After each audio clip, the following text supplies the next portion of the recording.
last year was one of comfort eating for so many of us. I know it was for me. All the banana breads and the dalgona coffees gave us a way to cope with the monotony of our days that the pandemic brought into our lives. This year, I made the resolve to start eating healthy again.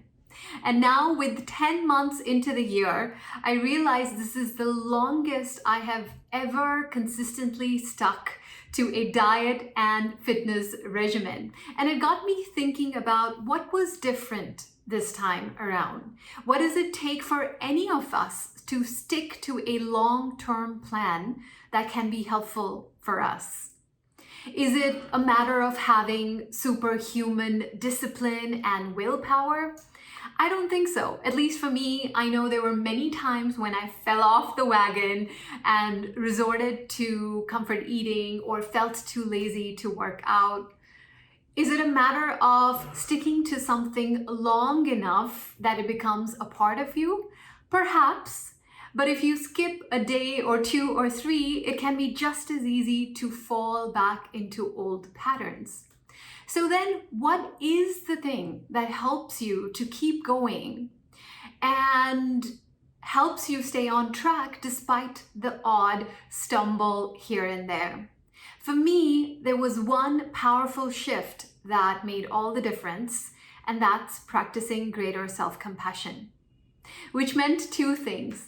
On days when I would fall off the wagon, instead of saying, oh gosh, I just ate a cupcake, it's all over now, I should just throw in the towel and call it quits, to be able to say, this is part of the journey and I am in this for the long haul. And two, to consistently celebrate my success. Dan Sullivan calls this focusing on the gain and not the gap. In other words, looking at how far you have come from where you started, instead of constantly looking at the gap between where you are today and where you would like to be.